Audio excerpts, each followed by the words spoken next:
کیا دیکھ رہے ہیں کہ کیا کردار ہونا چاہیے سول سوسائٹی کا بھی؟ انٹرنیشنلی آواز اٹھا رہے ہیں لوگ اور عالمی طاقتیں کیا کر سکتی ہیں ابھی اسپیشلی بیکاز ہم پاکستان کا بھی یہ موقف ہے کہ غزہ میں امداد جانی چاہیے، کیونکہ امداد ہی نہیں پہنچ رہی وہاں پہ. بہت زیادہ اس طرح کے ایشوز ہیں کہ جو لوگ امداد کرنا بھی چاہ رہے ہیں، جو ممالک امداد کرنا چاہ رہے ہیں، نہیں جا رہی ہے. تو ایسے میں کیا کرنا چاہیے؟ دیکھیں جی، میں نے آپ کو پھر کہہ رہا ہوں کہ دیکھیں آپ دوسرے جنگ عظیم کی بات دیکھیں، میں تو خود وہاں گیا ہوں، دیکھیں وہ جو یورپین ملک ہیں بالکل تباہ برباد ہو گئے تھے. لیکن سب سے پہلی چیز جو کی گئی تھی کہ جنگ بند کر دی گئی تھی.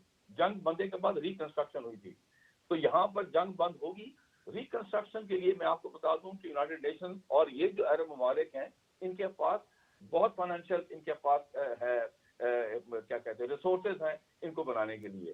تو سب سے پہلی چیز تو ہے کہ جنگ بند کر دی جائے اور اور پھر اس کے بعد یہ اسپتالوں کے ساتھ پہلے ریکنسٹرکٹ کیا جائے، ہیومینیٹیرین اسسٹنس اندر جائے. یہ مشکل کام نہیں ہوگا، بتا رہا ہوں. ہے یہ کافی اسے کہتے ہیں چیلنجنگ ہے، لیکن اس کے لیے جنگ بند کر دی جائے اور اس کے بعد یہ جو ملک ہیں یہ جا کے ان کو جو بچے ہیں ان کو بچاؤ. پھر یہ ہے کہ جو نیبرنگ کنٹریز ہیں، مصر ہے، ایجپٹ کا نام اردن ہے، یہاں پر اسپتال ہیں جہاں پر یہ جو زخمی بیچارے لوگ جو ہیں وہ وہاں جا سکتے ہیں جب تک اسپتال کو ٹھیک کریں اور پھر ریکنسٹرکشن. آپ کا سابق سفیر بات کر رہے تھے. OIC کا اجلاس ہوا، نگراں وزیر اعظم انوار الحق کاکڑ نے اس سے کلیدی خطاب کیا اور اپنے خطاب میں انہوں نے تجاویز بھی دیں، خاص طور پر غزہ میں جنگ بندی کے حوالے سے. پھر وہاں پر بچوں کی اور فلسطینیوں کی جو منظم نسل کشی کی جا رہی ہے اسرائیل کی جانب سے، اس کی نہ صرف مذمت کی ہے بلکہ جنگی جرائم کے حوالے سے ICJ میں آغاز کرنے کا، کیس کا اور مقدمہ دائر کرنے کے حوالے سے بھی انہوں نے وزیر اعظم نے یہ تجویز دی ہے کہ امکانات تلاش کرنے چاہیے اور اس پر ہم سب کو اتحاد کا مظاہرہ کرنا چاہیے اور اسرائیل کو روکنا چاہیے تاکہ معصوم فلسطینیوں، خاص طور پر بچوں، خواتین اور بزرگ شہریوں کو جو بمباری کا نشانہ بنایا جا رہا ہے اور بے رحم بمباری. اسپتالوں میں لائٹ نہیں ہے، انرجی نہیں ہے، ساتھ ساتھ بچوں کی خوراک ختم ہو رہی ہے، موبائل کی ٹارچ سے جو ہے آپریشن کیے جا رہے ہیں. ایگزیکٹلی. اور پانی، پینے کا پانی دستیاب نہیں ہے. یہاں تک مجبور کیا جا رہا ہے، اتنا سخت محاصرہ کیا گیا ہے غزہ کا. اور اس کے بعد پھر اب صورتحال کیا ہوگی؟ اتنا بڑا انسانی المیہ جنم لے چکا ہے. اقوام متحدہ نے آواز اٹھائی ہے، OIC نے آواز اٹھائی ہے. عملی اقدامات کرنے کی ضرورت ہے اور اس حوالے سے نگراں وزیر اعظم نے بڑی شاندار، بڑی زبردست تجاویز دی اپنے خطاب میں. بالکل. اور پاکستان کا موقف ہمیشہ سے واضح رہا ہے اور ہم ہمیشہ اپنے مسلمان بہن بھائیوں کے ساتھ کھڑے رہے ہیں. اب اگر مسلمان بہن بھائیوں کے حوالے سے بات کریں، آپ نے کہا اتحاد کی ضرورت ہے اور اتحاد آپ نے دیکھا ہوگا پاکستان میں ہر طرح کی جو کمیونٹیز ہیں اور ان کا اتحاد بھی ہے، ایک ساتھ رہ بھی رہے ہیں، پیسفل کو ایگزسٹنس ہے. اور اس پیسفل کو ایگزسٹنس کا نتیجہ یہ نکلتا ہے کہ جب تہوار ہوتے ہیں تو ہم سب مل کے مناتے ہیں اور ہم خوشی سے مناتے ہیں. اب بات کرتے ہیں روشنیوں کے تہوار کی اور روشنیوں کا تہوار ہے دیوالی، جو کہ پاکستان کے مختلف شہروں میں ہندو برادری کی جانب سے بھرپور طریقے سے منایا گیا ہے. اور اس تہوار کے موقع پر لوگ روشنیاں جو ہے وہ روشن کرتے ہیں، اپنے گھر کو موم بتیاں جلاتے ہیں اور خاص طور پر مندروں میں عبادت بھی کی گئی ہے. جو ہندوؤں کی عبادت گاہیں ہیں وہاں پر بھی لوگوں کا رش رہا ہے. اس کے ساتھ ساتھ آپ نے دیکھا ہوگا کہ مسلمان برادری بھی ان کی خوشیوں میں ساتھ شریک ہے. اچھا مانور، آپ کو معلوم ہے دیوالی میں جو روشنی ہے یہ رنگوں اور روشنیوں کا یہ تہوار کہلاتا ہے اور اس میں روشنی امید کی کرن کے طور پر اس کی علامت ہے. اور اسی طرح سے نہ صرف دیوالی ایک ہندو مذہب کا تہوار ہے، اس میں خوشیاں بانٹنے پر جو زور دیا جاتا ہے، تمام لوگوں کو اپنی خوشیوں میں شریک کیا جاتا ہے، دوسروں کی خوشیوں میں شریک ہوا جاتا ہے. وہ کہتے ہیں نا خوشیاں بانٹنے سے بڑھ جاتی ہیں اور غم بانٹنے سے کم ہو جاتے ہیں.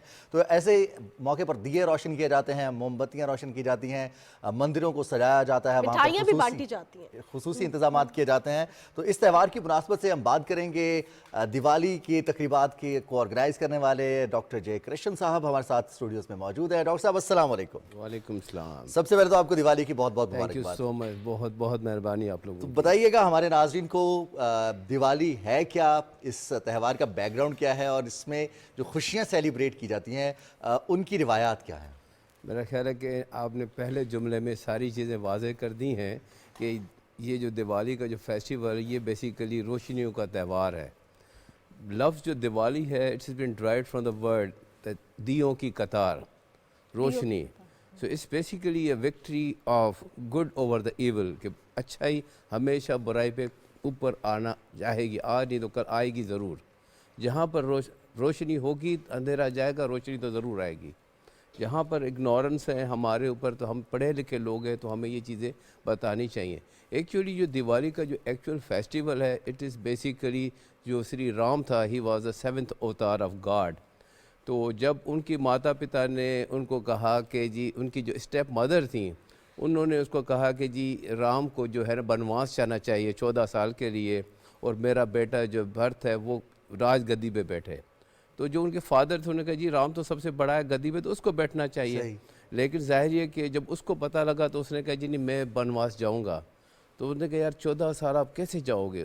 لیکن پھر دیکھیں ان کی ماں پتا کا جو وچن تھا اس کو نبھانے کے لیے وہ 14 سال بنواس چلے گئے، اپنی پتنی سیتا کو لے گئے. وہاں پر جو ان کو مشکلاتیں آئیں، وہاں کا جو ڈیول تھا، ڈیمن جو راون کہلاتا تھا، اس نے ان کی مصر کو اغوا کر لیا. بعد میں بڑی لڑائیاں ہوئیں، اور 14 سال کے بعد وہ جب وکٹری حاصل کر کے واپس آئے تو اس خوشی میں پورے شہر کو چراغاں کیا گیا، دیے چلائے گئے، خوشیاں بانٹی گئی. اس میں آپ کو پتہ ہے بسٹنگ آف کریکرز کیا گئے. تو یہ ایک ایسی خوشی ہے جو کہ پورے پاکستان میں، دنیا کے ہر ملکوں میں جہاں پر جو ہندو لوگ بچتے ہیں وہ اپنی یہ تہوار کو مناتے ہیں. تو یہ تہوار کامیابی کی علامت بھی ہے یہ. او یس. تو اس میں یہ صرف یہ کہ یہ تہوار صرف ہم نہیں مناتے، ہمارے ساتھ جتنے بھی پڑوسی ہیں، ہمارے جتنے بھی مسلم دوست ہیں، ہمارے عیسائی دوست ہیں، کرسچن دوست ہیں. کل میں نے اپنے گھر میں چراغاں کیا ہوتا، ہمارے پاس ہر کمیونٹی کے بندے آئے تھے. اس میں ہم نے کریکرز پے کیا، and we were well supported. کہ جو ہمارے ارد گرد کے لوگ انہوں نے ہمیں بڑا سپورٹ کیا. ایون پولیس کی بات کریں وہ ہمارے پاس آئی ہوئی تھی، انہوں نے کہا جی کوئی پریشانی نہیں ہے، یو کین ڈو، اور آپ اپنا جو جتنا بھی ہے وہ ہر طریقے سے اپلائی کریں، آپ کو فلی آزادی ہے. تو میں تو آئی ایم ریئلی لکی کہ میں اس ملک میں پیدا ہوں. اس ملک کے لیے ہماری جان حاضر ہے، اسی ملک میں ہم نے مرنا ہے. لیکن یہ ہے کہ جتنا پیار ہمیں اپنے لوگوں سے، ارد گرد کے لوگوں سے ملا ہے، اس کو I can't explain, it's beyond explanation. صحیح. اچھا ڈاکٹر جے کرشن، جس طرح آپ نے کہا کہ جتنا پیار ارد گرد کے لوگوں سے ملا ہے، تو میں آپ سے یہ جاننا چاہوں گی کہ بین المذاہب ہم آہنگی، پیار، احترام، ایک دوسرے کا احساس کتنا ضروری ہے کسی بھی ملک کی ترقی کے لیے؟ میرا خیال ہے کہ یہ بہت اس فاؤنڈیشن، دیکھیں اگر ہماری فاؤنڈیشن اچھی ہوگی، دیکھیں اگر آپ نے کوئی گھر بنانا ہے، صرف آپ نے دیوار رکھنی ہے تو کام نہیں چلے گا. آپ نے ادھر سیمنٹ بھی لگا، اگر سیمنٹ رکھے پھر بھی کام نہیں. آپ نے ریت بھی ملانی ہے، آپ نے پانی بھی ملانا ہے، پھر اس پہ آپ نے پانی ڈالنا ہے، پھر اس پہ دھوپ. تو یہ دیکھیں یہ تو ہر چیز جب کٹھی ہوگی تو آگے چیزیں پروان کریں گی. تو ہمیں تو اپنے بھائی بن کے رہنا ہے، ایک دوسرے کی مدد کرنے ہے. ہم نے اپنے نیچے لوگوں کو دیکھنا ہے، غریب لوگوں کو دیکھنا ہے، جو ابھی لوگ، ان سب کے ساتھ مل کے ہم نے ایک ایسا پاکستان بنانا ہے جہاں پر ہر بندہ کو ہر قسم کی آزادی ہو. ڈاکٹر صاحب، یہ تو آپ نے بڑی زبردست بات کی کہ ہمیں مل کر آگے بڑھنا ہے، اور پاکستان کا آئین بھی اس چیز کی گارنٹی کرتا ہے کہ پاکستان میں بسنے والی اکثریت اقلیت، ان کے بنیادی حقوق سیم ہیں، ان کے تہوار، ان کو مذہبی آزادی حاصل ہے. بتائیے گا جو ہم مل جل کر یہ تہوار مناتے ہیں، جیسے آپ نے کہا کہ دیوالی ہے، پھر ہولی ہوتی ہے، یا پھر عید ہے، عیدین ہے، کرسمس ہے، ایسٹر ہے، یہ تمام وہ تہوار ہیں. یہاں تک کہ ہمارے جو سکھ بہن بھائیوں کے تہوار ہوتے ہیں، بیساکھ کا میلہ ہوتا ہے، اس میں بھی تمام لوگ مل جل کر ہی ان خوشیوں کو سیلیبریٹ کرتے ہیں. تو یہ کانسیپٹ کتنا مزیدار ہے، مل جل کر کرنا، اور اس کے ریزلٹس کتنے شاندار ہو سکتے ہیں؟ دیکھیں مل جل کر رہنے سے جو مزہ ہے، ایون دیکھیں اگر آپ کی فیملی میں اگر آپ کے ماں باپ ہیں، بہن بھائی ہیں، سارے جب مل کے ایک جگہ بیٹھتے ہیں تو اس خوشی کو تو کوئی بھی ایکسپلین نہیں کر سکتا. لیکن اگر ہم سیگریگیٹ ہو جائیں گے تو ہر بندہ اپنے خول میں چلا جائے گا، اس کو نہ کسی کو پتہ ہے نہ کیا ہے، کس کو کیا پتہ کون بندہ کس بیچارہ پرابلم ہے، کون سا بندہ ٹھیک ہے. تو دیکھیں مل جل کے ہم ایک دوسرے کو انڈرسٹینڈ کر سکتے ہیں، ہم لوگوں کی ہیلپ کر سکتے ہیں. سو میرا خیال ہے کہ مل جل کر رہنے کے جتنے فائدے ہیں وہ تو کسی الگ رہنے کا تو کوئی فائدہ نہیں ہے. بالکل. اچھا بیسکلی اگر دیکھا جائے پاکستان میں ہر مذہب کا جو فرد ہے وہ خوشی کے ساتھ، آزادی کے ساتھ زندگی گزار رہا ہے اور ایک دوسرے کی خوشیوں میں شریک ہو رہے ہیں. جیسے آپ نے بھی اپنا ایکسپیرینس شیئر کیا، دیوالی کا ایکسپیرینس شیئر کیا کہ نہ صرف مسلمان بلکہ عیسائی بھی آپ کی خوشیوں میں شریک ہوتے ہیں. اب اس پر آپ کیا پیغام دیں گے ان لوگوں کو جو ملک سے باہر بیٹھے ہیں اور ایک نیگیٹو امیج کے ساتھ بیٹھے ہیں؟ میں تو یہی کہتا ہوں، میں تو دنیا کے ہر لوگوں جو میں تو ادھر بیٹھا ہوں، اور یہ کوئی چھپی چھپائی بات نہیں ہے. جتنی آزادی ہمیں پاکستان میں ہے، ہو سکتا ہے کہ میں اپنے پڑوسی ملک انڈیا وغیرہ میں ادھر بھی مجھے اتنی آزادی نہ ملتی جتنی مجھے ملی. دیکھیں کل ہمارے گھر عیسائی بھی آئے ہیں، سکھ بھی آئے ہیں، مسلم بھی آئے ہیں، تقریباً ہر کمیونٹی کا بندہ ہمارے پاس تھا. اور دیٹ ہیز بین وٹنس. آپ خود آ کے دیکھیں، ہم آپ کو بھی انوائٹ کریں گے نیکسٹ ٹائم کہ آپ آئیں اور آپ دیکھیں آ کے. تو دیکھیں جو ہم آہنگی میں، جو پیار اور محبت میں مزہ ہے، وہ تو اور کسی چیز میں مزہ ہے ہی نہیں۔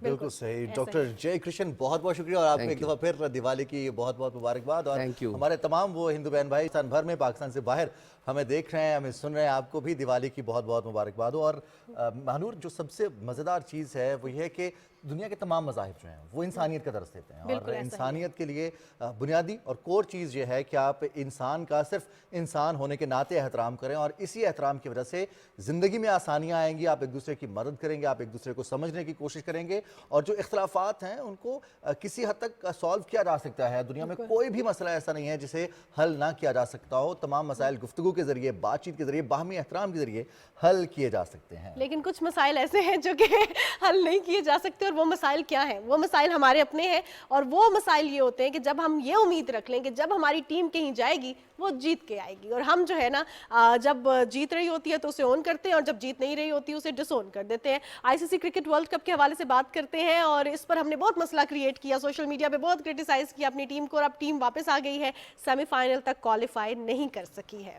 اب سیمی فائنل لائن اپ مکمل ہو چکا ہے، انڈیا اور نیوزی لینڈ کی ٹیمز آمنے سامنے ہوں گی 15 نومبر کو، جبکہ ساؤتھ افریقہ اور آسٹریلیا ایک دفعہ پھر ورلڈ کپ کے سیمی فائنل میں آمنے سامنے ہوں گی۔ اس سے قبل ساؤتھ افریقہ اور آسٹریلیا کی بڑی ہسٹری ہے۔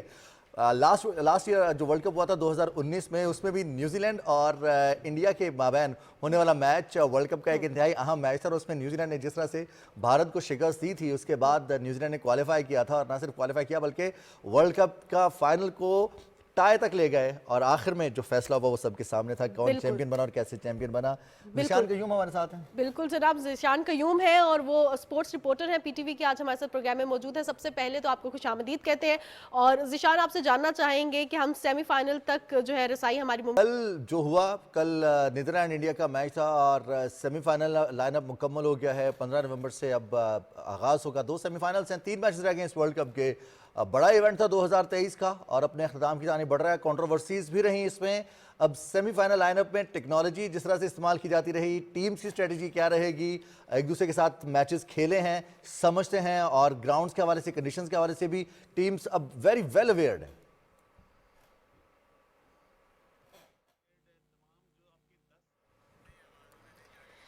ذیشان ہمارے ساتھ موجود ہیں، اور ذیشان سے ہم جانیں گے کہ کیا صورتحال ہے سیمی فائنل کی، شاید کچھ ٹیکنیکل ایشو ہے، اس پر کام کیا جا رہا ہے۔ اچھا ویسے مانور، کچھ کرکٹ کے حوالے سے تو بڑی کامن سی بات ہے کہ آپ کو بھی کافی پتا ہوگا کرکٹ کے بارے میں، جیسے آپ نے کہا کہ ہماری ٹیم کے اوپر ایڈڈ آن پریشر یہ تھا کہ ہمارے لوگ تنقید کر رہے تھے، اور ساتھ ہی ساتھ کچھ ایسا کہ ٹیم نے بھی ایکسپیکٹیشنز کے مطابق پرفارم نہیں کیا، لیکن ٹیم نے جیسے آغاز کیا ورلڈ کپ کا، اور پھر اپنے میچز جیتے، کچھ میچ ہارے، پھر جیتے، پھر ہارے، اور پھر جو کم بیک کیا، اور جو فخر زمان اننگز کے لیے اس کے بعد ایک دفعہ پھر ہماری ایکسپیکٹیشنز بہت ہائی ہو گئی تھی۔ ہم فینس جو ہیں وہ ہم چاہتے ہیں کہ ہمارا ہر بلے باز آئے، وہ چھکے مارے، جس طرح بیٹنگ کر رہی ہے نیوزی لینڈ کی ٹیم، جس طرح سے بیٹنگ کر رہی ہے ساؤتھ افریقہ کی ٹیم، ہمارے بیٹرز ویسے بیٹنگ کریں، اور دوسری جانب اگر بالرز ہیں ہمارے، تو ہمارے بالرز ایسا پرفارم کریں کہ کسی بیٹر کو ٹکنے کا موقع نہ دیں۔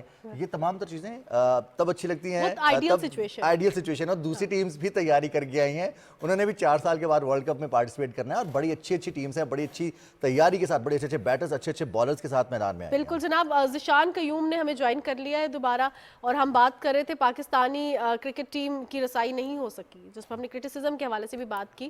تو ذیشان، آپ اس کو کیسے دیکھتے ہیں؟ کیا غلطیاں تھیں ہماری ٹیم کی؟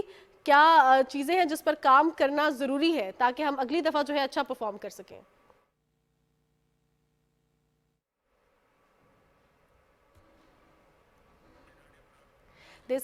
چلیے جی، کچھ ہم آپ کو بتا دیں کہ پہلا سیمی فائنل کھیلا جائے گا 15 نومبر کو انڈیا اور نیوزی لینڈ کے مابین، جبکہ دوسرا سیمی فائنل 16 نومبر کو کھیلا جائے گا ساؤتھ افریقہ اور آسٹریلیا کے مابین۔ اس سے قبل جو میچز ہوئے ہیں، انڈیا نے اپنے گروپ کے تمام میچز جیتے ہیں، اور وہ سیمی فائنل میں ان بیٹن آئے ہیں۔ نیوزی لینڈ کی ٹیم نے 5 میچز جیتے ہیں، 10 پوائنٹس کے ساتھ وہ آئے ہیں، جبکہ ساؤتھ افریقہ اور آسٹریلیا نے 2 میچز ہارے ہیں۔ اس کے بعد اب ان کا سیمی فائنل ہے، اور گروپ سٹیجز پر اگر بات کی جائے تو گروپ سٹیجز پر ٹیمز نے بڑا شاندار پرفارم کیا ہے۔ فائنل کے لیے ایک بہترین ٹیم، 2 ٹیمز ہوں گی فائنل کے لیے 2023 کا ورلڈ کپ، اور ورلڈ چیمپئن کون بنے گا؟ بہت زیادہ توقعات تھی انگلینڈ سے بھی، پاکستان سے بھی، لیکن یہ پرفارم نہیں کر سکے۔ ذیشان قیوم ہمیں جوائن کر چکے ہیں۔ ذیشان، آپ ہمیں سن سکتے ہیں؟ جی مجھے آواز آ رہی ہے آپ کی۔ بیسٹ جی رضوان۔ اچھا Zeeshan, semi final line up تو مکمل ہو گیا ہے، 2019 کا ریپیٹ ہوگا 2023 کے سیمی فائنل میں انڈیا ورسز نیوزی لینڈ؟